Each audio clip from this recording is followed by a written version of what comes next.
नमस्कार. India star news 9 Marathi Maharashtra. आजची सविस्तर माहिती. लातूर जिल्ह्याचे पालकमंत्री व तसेच सार्वजनिक बांधकाम मंत्री शिवेंद्रराजे भोसले यांच्या हस्ते औसा येथे अभिमन्यू पवार यांच्या विकास निधीतून विविध उपक्रमाचे लोकार्पण सोहळा मोठ्या उत्साहात. सविस्तर माहिती. औसा शहरातील वाहतुकीसाठी महत्त्वाचे असलेल्या 2 रस्त्याचे आणि 9 सार्वजनिक स्वच्छतागृहाचे लोकार्पण. औसा शहरातील वाहतुकीसाठी महत्त्वाचे असलेले जुने बसस्थानक औसा ते उंबडगा या सिमेंट रस्त्याचे आणि ग्रामीण रुग्णालय औसा ते कारंजे खडी केंद्र या रस्त्याचे लोकार्पण आज पालकमंत्री शिवेंद्रराजे भोसले यांच्या हस्ते करण्यात आले. पालकमंत्री महोदयाच्या हस्ते औसा शहरातील जुन्या बसस्थानकापासून मुक्तेश्वर मंदिरापर्यंत सिमेंट रस्ता नाली कामाचे भूमिपूजनही करण्यात आले. औसा शहरातील नागरिकांना लातूर शहराशी जोडणारे 2 पर्यायी रस्ते औसेकरांच्या सेवेत रुजू झाले आहेत. पालकमंत्री महोदयाच्या हस्ते व अभिमन्यू पवार यांच्या स्थानिक निधी आज औसा शहरातील 9 सार्वजनिक स्वच्छतागृहाचे लोकार्पण करण्यात आले. इतक्या मोठ्या संख्येने सार्वजनिक स्वच्छतागृहाचे असलेले औसा ही सर्वातील क दर्जाची एकमेव नगरपालिका ठरली आहे. औसा शहरात शिक्षणासाठी येणाऱ्या विद्यार्थ्यांची आणि खरेदीदारांची होणाऱ्या गैरसोय मात करण्यासाठी सार्वजनिक स्वच्छतागृह अभावी होणारी सुसोय थांबणार आहे. अशा शहराचा पूर्ण कायापालट करण्याची भूमिका अभिमन्यू पवार आमदार स्थानिक यांनी दर्शवली. India star news 9 Marathi Maharashtra. धन्यवाद.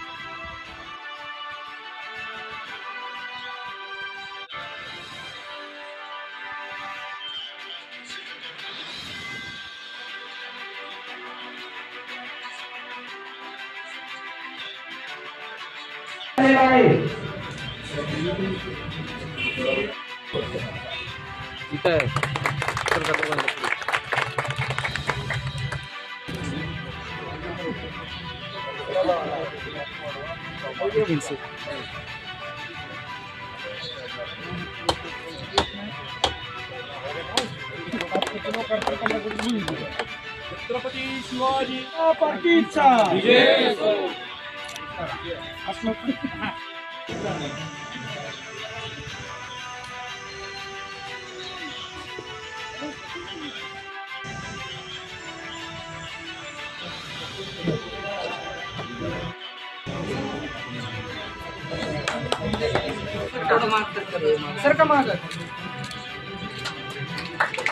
सरका माग एक मिनिट सर.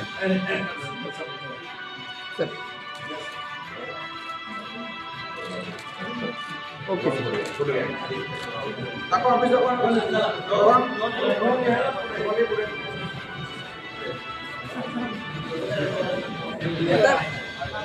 समोर सर.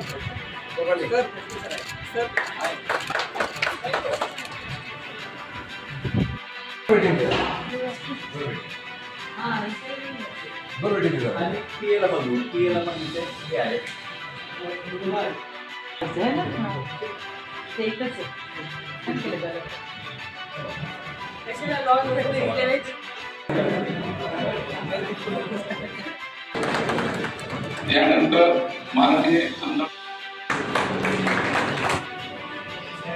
जिल्हा परिषदेचे मुख्य कार्यकारी अधिकारी मीना, जिल्ह्याचे पोलीस अधीक्षक माननीय पालकमंत्री साहेब या शिक्षण लातूर ज्यांनी या शासकीय विश्रामगृहाचं बांधकाम केलं. त्यानंतर मोगलकेजी एवं यानंतर उंबडगा रोड माननीय आमदार अभिमन्यूजी व सार्वजनिक बांधकाम उपविभाग कार्यालय अशा ह्या देखण्या इमारतीचं. त्यानंतर या कार्यालयाला आपलं कर्तव्य दिलेले या ठिकाणी होत आहे. त्यानंतर श्री पोलीस चंद्रकांत पोलीस आहे कार्यकाळानंतर श्री यानंतर श्री मंजूर पठाण यांचा आपण मान्यवर हस्ते या ठिकाणी, नंतर AR कन्स्ट्रक्शन लातूर सय्यद अली पत्र देऊन या ठिकाणी सत्कार करण्यात आलेला आहे. तसंच एक नवीन पॅटर्न असा की प्रत्येक गावाला स्मशानभूमीसाठी जागा होती, स्वतःची जागा स्मशानभूमीसाठी दान द्यावी आणि याला प्रगती मिळेल. परंतु या तीनही व्यक्तींनी सन्माननीय महोदय शिवेंद्रराजे महाराज, जिल्हाधिकारी महोदय, SP साहेब, CO साहेब, CSP, डेप्युटी मेयर आणि सगळे निलंगा आणि औसा या तालुक्यातील सगळे अधिकारी, जिल्ह्याचे सगळे अधिकारी, या भागातील नागरिक, बंधू भगिनी आणि आमचे कार्यकर्ते पदाधिकारी, आज शेकडो कोटीची कामाचे जेव्हा हिशोब पण नाही केला ते उद्घाटन लोकांना होता, मला अत्यंत आनंद होत आहे. आणि विशेषतः मला शिवेंद्रराजे यांच्या हस्ते होत आहे महाराजांच्या वर्षात, त्याचा मला एक मावळा म्हणून आनंद आहे. खरं म्हणजे आज तर आम्हाला बैठक आपण आयोजित केली होती आणि सगळे अधिकारी पण त्या तयारीने आले, पण उशीर झालाय खूप, दिवसभर एकटीक चाललंय महाराजांचं, त्यामुळे मी आढावा बैठक घेणार नाही, काही काळजी करू नका. कारण माझ्याकडे आता तीन तास लागते, पण आज या आज उद्घाटन आणि लोकार्पणामुळे मी बोलेन. मागच्या माझ्या 5 वर्षाच्या काळामध्ये सरकार बदलल्यानंतर एकनाथ शिंदे साहेब मुख्यमंत्री झाले आणि आमचे देवेंद्रजी उपमुख्यमंत्री झाले. त्या दिवशीपासून आमच्याकडे विकासाची घोडदौड सुरू आहे. आज तर साहेबच सीएम झाले, त्यामुळे आता पुढे काही करण्याचं कारणच नाही. आणि मध्यस्थी वकील आमचा भारी आहे, आमचे महाराजे स्वतः वकिली करणार असल्यामुळे अशी मुलं, त्यामुळे मला या पुढे काहीही कमी पडणार नाही अशी मला खात्री आहे. आता मागच्या काळामध्ये महाराज आपण साधारण औसा विधानसभेमध्ये मागच्या 5 वर्षामध्ये शिक्षणासाठी करता लागले 4,000 कोटी रुपयाची कामं आपण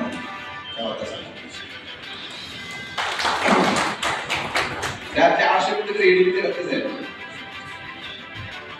या बिल्डिंग नंतर एक उदाहरण तिकडे आपल्याला जायचं आहे. त्याला एकूणच संपूर्ण औसा मतदारसंघ जो विकासाचा बॅकलॉग बऱ्याच वर्षापासून पेंडिंग होता, तो आज पूर्णपणे भरून यायचा.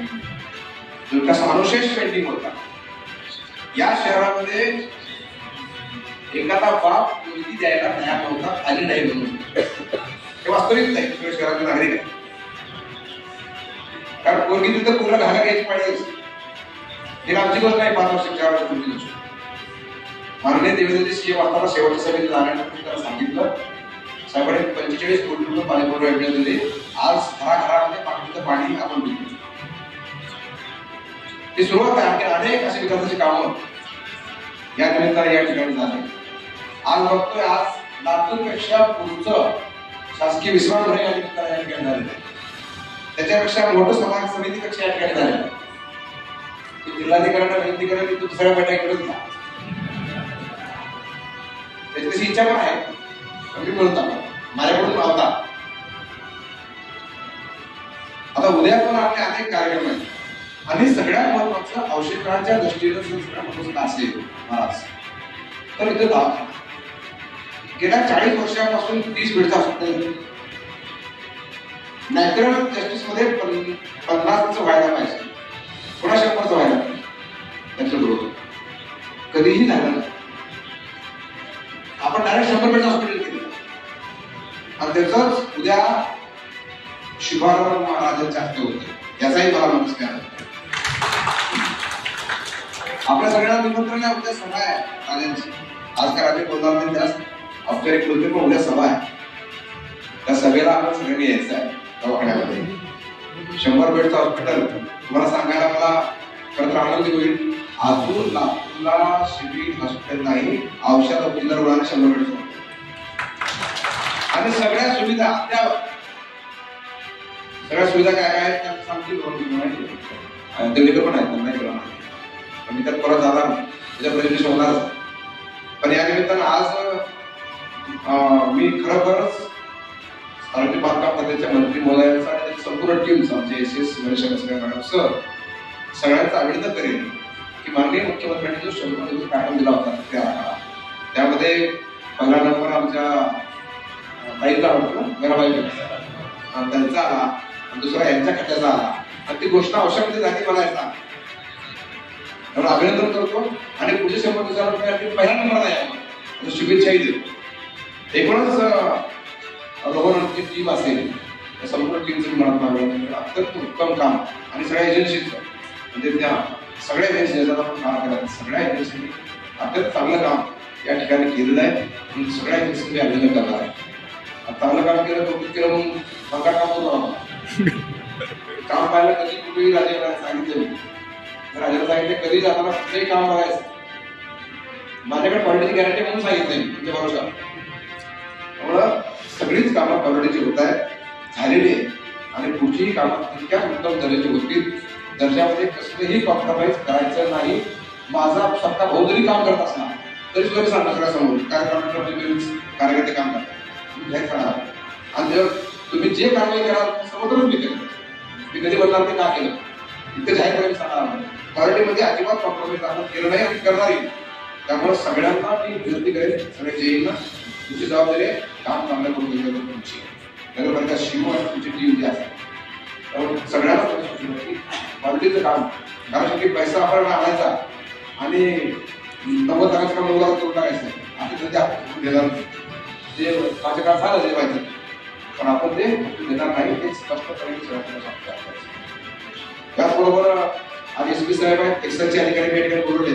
आता प्रामुख्याने विषय जो आहे, आज आमच्या खेडेगावामध्ये गेल्यानंतर आज सगळ्या आमच्या माता भगिनी, एक तर माता भगिनी मला काय म्हणली, तुम्ही 1500 द्यायचं बंद करा, तो दारू बंद करा.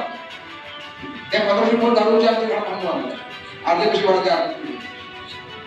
त्यामुळं माझी SP साहेबांना विनंती आहे, एक्सलला विनंती आहे की माझ्या मतदारसंघात किंवा या दारूवर कठोर कारवाई करा. तालुक्यावर वारंवार पियाला पण करतो, हे पियाला पण करतो, त्या दिवशी पुढचं काम होतं, पुन्हा तसंच चाललेलं आहे. त्यामुळे माझी जाहीरपणे माझी विनंती यामध्ये आपण सगळ्यांनी स्ट्रिक्ट ऍक्शन घ्यावी. आशिव गाव असेल किंवा आणखी कुठले गाव असतील, रोज आमच्या गावात कुठलं गाव आहे ते फोनवर दारू देशामध्ये पोहोचली कुठं, हा मला सांगितलं का फोनवर कॉलिंगवर सगळं चालू. त्यामुळे दारू असेल या ठिकाणी बॉम्ब निर्मित आणि आशिव मध्ये 10 दुकान आहेत दारूची, अशी मोठी गाव. किल्लारीमध्ये काय चाललं एकूणच सगळं बघता याच्यावर लगाम घालण्याची आवश्यकता आहे, असं मला स्पष्टपणे त्यांच्यासमोर आपल्यासमोर म्हणणं आहे. मला खात्री आहे की सगळे त्याचा त्याचे गांभीर्य घेतील आणि आमच्या माता भगिनी सुद्धा त्या निमित्तानं होईल. कारण सगळ्यात त्रास त्यांनाच होतो. आणि याही पुढे जाऊन मला मी गेलो सावळाला, एक महिला आली माझ्याकडे, वय वर्ष 29, 15 मध्ये गेली कुटुंब, आता मला 10 रुपये करण्यात गेली पुढचे 50 मिनिटं बाहेर जगायचं, जगवा कशी पाहिजे असा. आणि सगळं होतं कशामुळं त्या दारू माझं एलएक्यू पण केला, मी हे पण पण टाकायला सुधारणा पण गाडीची विधेयक पण मांडले, पण ती चर्चेला विधेयक मागच्या झाला नाही दुर्दैवानं. माझं त्यात कायदेशीर बदल करायला चाललेलं आहे, पण तो पण होईल, तो पण होईल. पण SP साहेब मला तात्पुरतं काय करता येईल, तात्पुरतं माझ्या मतदारसंघावर लक्ष ठेवावं आणि दारू आणि मटका हद्दपार करावा अशी जाहीरपणे विनंती मागणी आहे. खरं म्हणजे हा विषय नाही का उग्रवादाचा विषय, पण बघा राजांचं मी कौतुक आहे, मी त्यांना अभिनंदन करेन आणि कौतुकी करेन. मी राजांना म्हणलं की आपल्याला उद्घाटन करायचा विश्रांतगृह असेल, ते म्हणजे मग राहायची सोय आहे का, तर ते राहूनच उद्घाटन करतो. त्यामुळे असा राहुल गांधी करणारा महाराष्ट्राचा पहिला मंत्री आमचे राजे आहे. राजांचं मी त्यांना अभिनंदन करेन की स्वतः प्रत्यक्ष राहून आणि समितीविषयी आढावा बैठक घेऊनच, बैठकच माझी आढावा जरी झाला असला तरी आढावा बैठक असते, त्यावेळेस बैठक समिती कशाचं उद्घाटन बैठक करून आणि विश्रामगृहाचं उद्घाटन विश्राम करूनच आणि कॅन्टीनचं उद्घाटन जेवण करूनच आहे का, आणि कॅन्टीन कडून जेवण करूनच आहे. त्यामुळे असा मंत्री त्या राज्याला मिळण्याचं आमचंही भाग्य आहे. राज्याला मी अभिनंदन करतो, राज्याला विनंती करतो की त्यांनी आम्हाला शुभाशुभ द्यावे. आज औसा विविध विकास कामांचं भूमिपूजन उद्घाटन, त्याचबरोबर सार्वजनिक बांधकाम विभागाचं विश्रामगृह या ठिकाणी असणारं कार्यालय त्याचं उद्घाटन, ही विविध विकास कामं आपले लाडके आमदार अभिमन्यूजी पवार यांच्या मार्गदर्शनाखाली आज पार पडली. या कार्यक्रमाला उपस्थित असलेल्या आपल्या कलेक्टर मॅडम शुद्ध वर्षा ठाकूर गुगे मॅडम, त्याचबरोबर सीओ मान्य राहुल कुमार मीना, एसपी मान्य सोमय मुंडे सर, कातकडे साहेब आमचे सी, मान्य शेख साहेब, मान्य देवेंद्र नेटवर्क कार्यकारी अभियंता, श्री क्षीरसागर कार्यकारी अभियंता निलंगा, इतर सर्व अधिकारी, सर्व औसा गावातील प्रमुख पदाधिकारी, जिल्हा परिषद पंचायत समिती, बांधकाम विभाग, इतर विभाग, एसटी विभाग, या सर्व विभागाचे सर्व इथे उपस्थित असणारे सन्मान्य अधिकारी, कर्मचारी, बंधू खरं म्हणजे अभिमन्यूजींनी सांगितलं सगळं बरोबर आहे. आणि ते सुरुवातीला ते बोलताना म्हणले की सरकार बदललं, शिंदे मुख्यमंत्री झाले आणि तिथून औसा तालुक्यानं विकासाच्या बाबतीमध्ये कधी मागे ओढ बघितलं नाही या विधानसभा. आणि आता तर देवेंद्रजी मुख्यमंत्री आहेत, तर त्यांनी एकदा त्याच्यामध्ये थोडं माझं तर मध्ये चुकी सांगितलं, मला म्हणजे आता उशीर सांगलं म्हणजे माझा उद्देश होते. आता देवेंद्रजींकडे